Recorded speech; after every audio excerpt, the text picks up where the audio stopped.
시편 96편 1절로 13절까지를 한 절씩 교독하겠습니다. 새 노래로 여호와께 노래하라. 온 땅이여 여호와께 노래할지어다. 여호와께 노래하여 그의 이름을 송축하며 그의 구원을 날마다 전파할지어다. 그의 영광을 백성들 가운데에 그의 기이한 행적을 만민 가운데 선포할지어다. 여호와는 위대하시니 지극히 찬양할 것이요 모든 신들보다 경외할 것이며 만국의 모든 신들은 우상들이지만 여호와께서는 하늘을 지으셨음이로다. 존귀와 위엄이 그의 앞에 있으며 능력과 아름다움이 그의 성소에 있도다. 만국의 족속들아 영광과 권능을 여호와께 돌릴지어다. 여호와께 돌릴지어다. 여호와의 이름에 합당한 영광을 그에게 돌릴지어다. 예물을 들고 그의 공정에 들어갈지어다. 아름답고 거룩한 것으로 여호와께 예배할지어다. 온 땅이여 그 앞에서 떨지어다. 모든 나라 가운데서 이르기를 여호와께서 다스리시니 세계가 굳게 서고 흔들리지 않으리라. 그가 만민을 공평하게 심판하시리라 할지로다. 하늘은 기뻐하고 땅은 즐거워하며 바다와 거기에 충만한 것이 외치고 밭과 그 가운데 있는 모든 것은 즐거워할지로다. 그때 수포의 모든 나무들이 여호와 앞에서 즐거이 노래하리니 다같이요 그가 임하시되 땅을 심판하러 임하실 것이라. 그가 의로 세계를 심판하시며 그의 진실하심으로 백성을 심판하시리로다. 아멘. 오늘 저는 시편 96편 1절로 13절을 본문으로 새 노래로 여호와께 노래하라 라는 제목으로 말씀을 전하고자 합니다. 제가 어제 자기 전에 페이스북 한번 이렇게 보았습니다. 가끔씩 한 번씩 보는데 거기에 제 신학교 동기 목사님 입학은 같이 했지만은 또 여러 사정 때문에 1년 휴학하고 졸업은 1년 후에 하신 목사님이신데 저보다 8살이 많으신 분이십니다. 또 제 대학교 또 선배이기도 하시는데 그분의 그 올린 글을 보다가 가슴이 뭉클했습니다. 내용은 지금 그 사모님께서 정말 목숨의 위기에 지금 놓여 있다고 들었습니다. 정말 심각한 사모님이 언제 돌아가실지 모르는 형편인데 이분도 이제 매일 성경을 따라서 새벽 본인도 은혜 받고 또 성도들에게 그렇게 말씀을 전하고 있는데 그렇게 썼더라고요. 어떤 의미에서는 도무지 하나님을 향하여 찬양을 할 수 있는 그런 형편이 아닌데 여호와를 찬양하라. 그의 이름에 합당한 경배와 영광을 돌려라. 이 시편 96편의 말씀을 가지고 어떻게 하나님을 찬양하라 라고 말할 수 있을 것인가 라는 생각이 들었지만은 이 말씀 앞에서 다시 한 번 더 힘을 얻고 어떠한 형편과 상황 속에서도 여호와 이름에 합당한 경배를 돌리는 것, 이것이 바로 우리의 기쁨이요 우리의 힘의 근원이 된다 라고 하면서 자기가 받고 묵상한 그 말씀의 은혜들을 쭉 잠잠하게 그렇게 쓰는 것을 보고서 읽어서 참 큰 위로를 받았습니다. 오늘 이 본문에 보니까 시인은 바로 온 땅을 향하여서 여호와 하나님을 노래하라고 촉구를 합니다. 여기 온 땅이란 것. 그 다음에 그 외에도 여러 가지 그 비유가 나오는데 이 모든 것들은 바로 그 땅에 거하는 모든 백성들, 모든 만민들을 뜻하는 말입니다. 모든 사람들이 여호와를 찬양하며 노래해야 되는데 어떠한 노래로 할 것인가? 새 노래로 여호와께 노래하라 라고 이야기하고 있습니다. 여러분, 신약과 특별히 구약과 특별히 신약의 요한계시로 보면 새 노래, 뉴송이라는 그러한 이름이옵니다. 여러분 종종 우리 이민교회 보면 뉴송 철치라는 새 노래 교회라는 이름을 가진 교회들이 있습니다. 여러분 성경에서 새 노래는 어떠한 노래일까요? 문맥을 통해서 보면 새 노래는 언제나 하나님께서 베푸신 그 구원에 대한 감격을 찬양할 때 쓰이는 표현이 뭐냐? 새 노래인 것입니다. 기존에 이미 알고 있던 찬양 말고 새롭게 만든 노래가 새 노래가 아닙니다. 정말 하나님께서 우리를 향하여 어떠한 놀라운 구원을 베푸셨는가? 정말 말로 다 할 수 없는 감격과 기쁨으로 마치 새롭게 만든 노래인 양 그 감격을 담아서 하나님께서 베푸신 구원의 놀라운 은총을 노래하는 바로 노래가 새 노래인 것입니다. 그래서 2절 3절에 보니까 그의 구원을 날마다 전팔지어다. 또한 3절에 그의 기이한 행적을 만민에게 선포할지어다. 하나님의 기이한 wonderful works, 옛날에는 기사다, 기이한 행위다, 기이한 일이다. 전부 다 이것이 뭐냐면 바로 하나님께서 베푸시는 구원에 대한 표현입니다. 시인은 만민들, 하나님의 구원의 은혜를 경험한 모든 사람들, 세상을 향하여서 새 노래로 여호와 하나님을 찬양해라고, 우리를 향하여 베푸신 그 놀라운 구원의 은혜를 찬양해라. 하나님의 은혜를 맛본, 하나님의 구원의 은혜를 맛본 사람이라면 사도행전 4장에 그 핍박을 받던 사도들이 했던 말씀, 우리가 보고 들은 것, 하나님께서 우리에게 주신 이 일을 말하지 아니할 수 없도다라고 그렇게 말하면서 목숨의 위협 속에서도 바로 주 예수 그리스도로 인하여 고난받는 것을 도리어 기뻐하면서 찬송하면서 담대하게 복음을 전했던 것을 보게 됩니다. 은혜를 맛본 사람은 이 놀라운 은혜를 말하지 않고는 견딜 수가 없습니다. 우리를 어두운 가운데서 불러내어 그의 기이한 빛 가운데 들어가게 하신 이의 아름다운 덕을, 그분의 위대하심을, 그분의 놀라운 사랑을 전하지 아니하고는 견딜 수 없는 것. 여러분에게는 그러한 새 노래가 있습니까? 우리가 이러한 새 노래를 회복해야 합니다.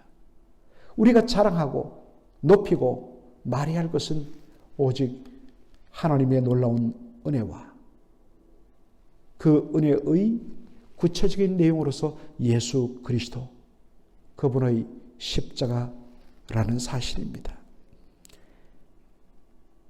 이것이 어떤 의미에서는 어떠한 형편과 상황 속에서도 우리로 기뻐하고 찬양하게 만든다는 사실입니다. 아까도 제가 말씀드렸던 그 목사님, 바로 그러한 고백을 하는 것입니다. 사랑하는 아내가 오늘 내일 하고 근심과 걱정 가득 찬데도 그럼에도 불구하고 나에게는 새 노래가 있습니다. 나를 구원하시고 내 아내를 구원하시고 이제 곧 영광스러운 하나님, 그 아버지의 품에 안겨서 안식을 누리게 하실 그 주님, 그 주님을 향하여 새 노래가 나온다는 것입니다. 성령이 주시는 은혜인 것이죠. 시편 96편 4절로 6절에 보면 여호와 하나님께서 홀로 찬양과 경배를 받으시기에 합당한 이유를 말합니다. 이 세상에는 신이라고 불리면서 사람들의 경배를 받는 그러한 대상들이 많습니다. 그러나 그들은 우상이란 것입니다. 우상이란 것은 존재하지 않는 것이라는 말입니다. 허상이란 말이죠. 그에 비하여 하나님은 세상의 모든 신들은 우상이란 모습으로 자신의 존재를 드러내 보입니다. 그리고 그것을 숭앙하는 사람들에 의해서 얼마나 화려한 성전이 지어지고 얼마나 그들의 우상을 화려하고 크고 그리고 위대하게 만들어 세워 보이는지. 그런데 여호와 하나님은 우리의 눈에 보이지 않습니다. 하나님은 그 어떠한 눈에 보이는 형상을 만들지도 말고 절하지도 말고 경배하지도 말라고 금하셨습니다. 눈에는 보이지 않습니다. 그러나 그분은 말씀으로 온 이 천지 만물을 창조하시고 이것들을 그의 능력의 손으로 붙들으셔서 여전히 보존하시는 바로 그분이 여호와 하나님이란 사실입니다. 그러므로 진정 우리가 경배하고 찬양 드리기에 합당한 분은 오직 여호와 하나님 한 분밖에 없다는 것입니다. 바울은 고린도 교회의 성도들에게 이 부분을 다시 한 번 더 이야기합니다. 고린도전서 8장 5절로 6절을 보니까 비록 하늘이나 땅이나 신이라 불리는 자가 있어 많은 신과 많은 주가 있으나 그러나 우리에게는 한 하나님 곧 아버지가 계시니 만물이 그에게서 났고 우리도 그를 위하여 있고 또한 한 주 예수 그리스도께서 계시니 만물이 그로 말미암고 우리도 그로 말미암았느니라 라고 이야기합니다. 이 세상에 자칭 신이라 불리는 존재들이 많습니다. 그러나 오직 참신은 유일하신 참 하나님은 성부 하나님과 그의 아들 성자 예수 그리스도밖에 없다는 것입니다. 성부와 성자가 참신이신 근거는 만물이 그로부터 나오고 그로 말미암았기 때문입니다. 왜 이런 표현을 성부와 성자에게 돌릴까? 여기는 성령은 언급되어 있지 않는데 바로 온 천지 만물이 하나님이 태초에 하나님이 천지를 창조하시니라 했을 때 그 하나님은 바로 삼위 하나님을 가리키는 것입니다. 성부 하나님은 천지 창조의 계획을 품고 그 모든 것들을 디자인하셨다면 성자 하나님은 바로 그 모든 것을 다 그대로 실현해내고 그 뜻한 바를 그대로 성취하시고 이루시는 분입니다.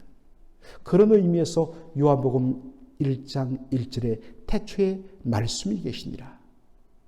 이 말씀이 하나님과 함께 계셨음에 이 말씀은 곧 하나님이시니라 하고서 2절 3절에 모든 만물이 말씀으로 말미암아 지은 바 되었나니 말씀으로 말미암지 않고는 이 모든 것들이 지은 바가 이 모든 말씀으로 인하지 않고는 모든 만물이 존재하지 못한다고 말합니다.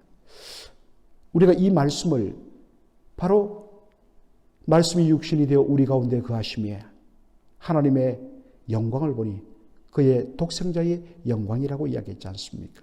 말씀은 곧 성자 예수 그리스도를 뜻하는데 왜 성자 예수를 말씀이라고 로고스라고 이야기했을까? 말이란 것은 속에 품은 뜻을 바깥으로 드러내는 것이 바로 말입니다. 그래서 우리가 익스프레스라고 이야기했죠. 바깥으로 드러내고 표현하는 것. 성자 예수 그리스도는 성부께서 디자인하시고 계획하신 천지 창조를 온전히 드러내시고 그 뜻을 온전히 실현해내시고 성취하시는 분이기 때문에 말씀이란 것입니다. 그래서 성부 하나님 모든 만물이 그로부터 나오고 그리고 성자 예수님으로 말미암아 통하여 천지 만물이 창조되어졌다라고 이야기하는 것입니다. 그러면 성령 하나님은 무엇을 하시느냐? 성령께서는 창세기 1장 2절에 보니까 바로 하나님의 신이 수면 위를 운행하시니라. 여러분, 이 운행이라고 번역된 이 말의 정확한 히브리 의미는 바로 어미새가 알을 품다라는 뜻입니다. 그 어미의 따뜻한 온기를 알에게 불어넣어 줌으로 말미암아 알을 깨고 새끼가 그 속에서 생명을 가지고 나오는 것입니다. 성부께서 교회 가시고 성자께서 온전히 실현하신 천지 만물 위에 생명력을 불어넣어 주셔서 정말 하나님의 천지 창조를 온전케 완성시키는 분이 성령님이십니다. 이것은 우리의 구원도 마찬가지죠. 영원전부터 창세전에 성부께서 우리를 그리스도 안에서 택하시고 우리를 하나님의 자녀 삼기로 예정하시고 때가 참에 말씀이 육신이 되어 우리 가운데 거하시며 십자가의 죽기까지 복종하셔서 그리고 부활을 통하여 이 하나님의 놀라운 구원 계획을 성취하시고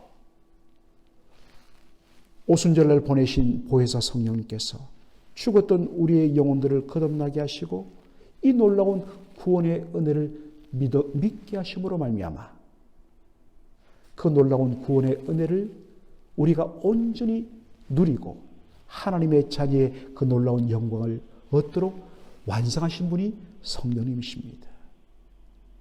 우리의 천지창조와 그리고 우리의 새 창조, 새 피조물로 만드신 이 모든 것이 바로 성부, 성자, 성령 삼위 하나님의 작품이란 것입니다. 그래서 온 천지 만물의 창조를 바라볼 때마다 그리고 우리 안에 이루어진 새 창조를 바라볼 때마다 우리는 그분을 찬양하지 않고는 견딜 수가 없는 것입니다. 이러한 찬송이 저와 여러분에게 넘치시기를 주의 이름으로 축원합니다. 그래서 이야기합니다. 정말 그 이름에 합당한 이 이름이란 것은 하나님의 바로 존재, 하나님의 능력, 하나님의 권세, 하나님의 주권 이것을 표현한 말이 뭐냐면 바로 이름이란 말입니다. 그 이름에 합당한 영광을 돌리라. 그리고 하나님께 합당한 영광을 돌리는 수단으로서 예물을 들고 그의 성소로 나아가 드리라라고 이야기합니다. 여러분, 여기 보면 예물을 드리는 이유에 주목할 필요가 있습니다. 세상 종교는 신의 진노를 내가 달래고 그리고 그 신으로부터 내가 원하는 바를 바로 성취하게 하여 예물을 드리고 제물을 바칩니다.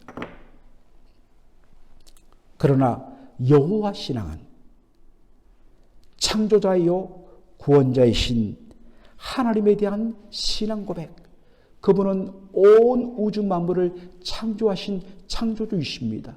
내게 있는 이 모든 것도 다 그분의 것입니다 라는 고백, 그리고 무엇보다도 죽을 수밖에 없는 우리 죄인들을 죄와 사망에서 건져주시고 새로운 생명 주신 주님, 우리를 구원하기 위하여 아들의 피로 우리를 값주고 사신 하나님, 그러므로 우리의 모든 존재는 다 이제 주님의 것입니다라는 고백으로서 드리는 것이 뭐냐?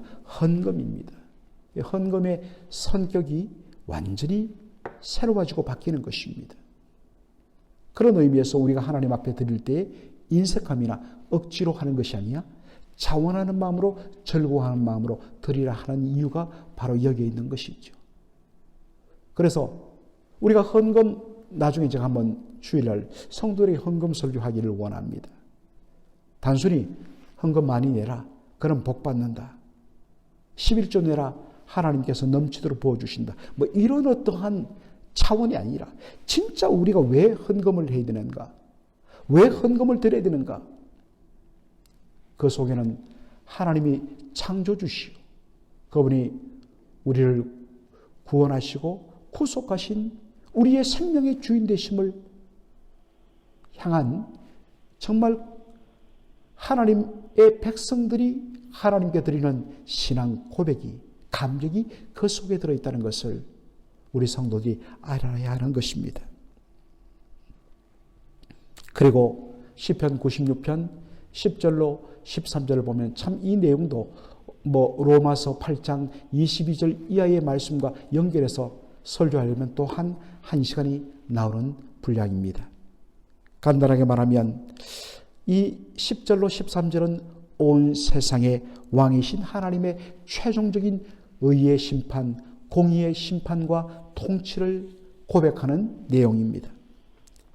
10절에 보니까 모든 나라 가운데서 이르기를, 모든 나라 가운데 이르기를 뭐라고 선포하느냐? 여호와께서 다스리시리. 여러분 앞에서는 온 땅을 향하여서 바로 그의 구원을 만민에게 온 땅에 선포하라 라고 이야기하지 않습니까? 그런데 여기 보니까 10절에는 모든 사람들, 모든 나라 가운데서 이르기를 여호와께서 다스리시리. 여러분 이것이 다른 내용이 아닙니다. 이사야 52장 7절 보면 아름다운 소식을 들고 복음을 들고, 헬라어로 된 구약 성경을 보면 똑같이 유앙겔리온, 복음이라고 되어 있는데 이게 굿뉴스, 우리 한글 성경은 아름다운 소식으로 번역되어 있죠. 아름다운 소식을 들고 바로 산을 넘는 자의 아름다운 발이여. 그 아름다운 소식을 전하는, 그 소식을 접하는 자들이 하는 말이 뭐냐? 우리에게 아름다운 소식이 있는데, 복음이 있는데 그게 뭐냐? 여호와께서 다스리신다. 여호와께서 다스리신다. 여러분 복음의 내용이 뭐냐? 복음은 여호와께서 다스리신다, 왕이 되신다라는 말입니다. 우리는 보통 복음하면 예수님 우리를 위하여 십자가에 피 흘려 죽으시고 우리를 죄와 사망에서 구원하여 주시고 우리에게 새 생명 주시고 그러므로 우리에게는 천국이 주어지고 영생이 주어졌다. 보통 우리는 복음하면 거기만 머뭅니다. 맞습니다. 예수 그리스도의 십자가를 통하여 하나님이 베푸신 놀라운 구원, 이것이 복음입니다. 그런데 왜 아들을 보내사 바로 그 피로 우리를 값주고 사심이요? 우리를 바로 구원해 주셨는가? 바로 자기 백성 삼기 위해서.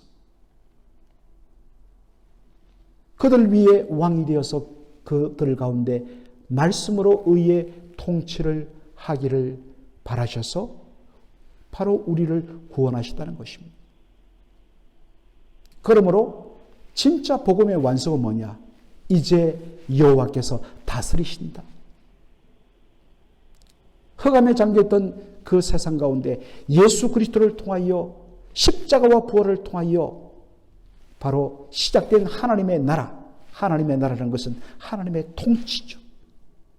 그것이 온 땅으로 퍼져나가서 어둠이 물러나고 온 땅에 하나님의 의의 통치, 하나님의 말씀의 다스리심이 온전히 임하는 것, 이게 바로 진짜 복음이라는 것입니다.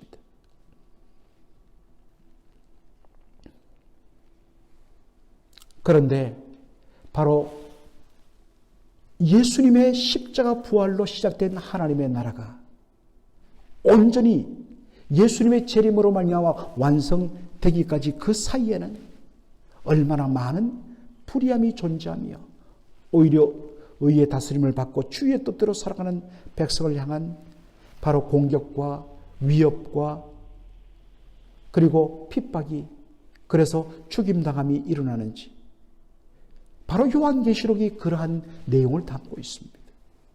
사실 요한계시록은 종말을 가리키는, 종말의 심판을 가리키는 데 초점 맞춰 있는 것이 아니라 예수님의 십자가 부활로 시작된 하나님 나라의 바로 시작부터 예수님의 재림까지 하나님의 나라의 완성까지 그 사이에서 말씀대로 주의 다스림을 받아 하나님의 뜻대로 살아가는 교회와 성도들, 하나님 나라 백성과 그것을 짓밟고 불의한 이 세상의 온갖 불의를 동원하여서 그것을 공격하는 세상 흑암의 권세와의 바로 싸움을 다루고 있는 것이 요한계시록입니다. 아직까지 하나님의 의의 완성은 이루어지지 않았습니다. 그것 때문에 이 땅을 살아가는 저와 여러분에게는 믿음으로 살아가기 때문에 때로는 억울함이 있고, 때로는 애매히 고난당함이 있고, 때로는 그냥 나는 말씀대로 살았을 뿐인데 손가락질 받고 너만 잘났어? 라고 하는 공격에 휩싸이는, 그러면서 동시에 우리 자신도 약해서 말씀대로 살아보고자 하지만은 이내 세상의 이 불의한 세력 앞에 굴복하며 거기에 동조하는 자신의 연약함을 바라보고서 바로 탄식하는, 그것 때문에 주님 어서 오시옵소서, 그리고 하나님의 온전한 의의 통치로 말미암아 온 땅이 더 이상 불의가 없고, 그래서 온 땅에 오직 하나님의 영광만이 가득한 그날이 속히 오게 해달라는 그런 기도를 하게 되는 것이죠.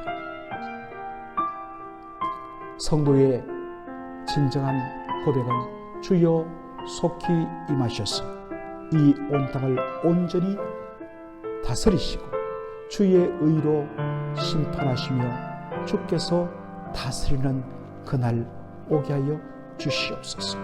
이것이 바로 우리의 기도가 될 줄로 믿습니다.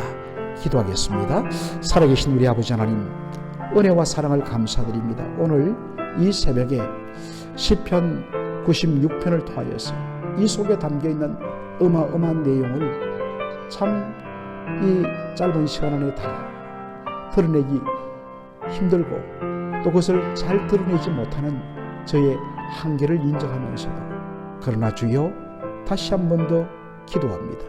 우리가 바로 여호와 하나님의 이름에 합당한 찬양과 경배를 올려드리며 그의 아름다운 덕을 선포하며 전하기를 힘쓰는 저희들 되게 하여 주시옵소서.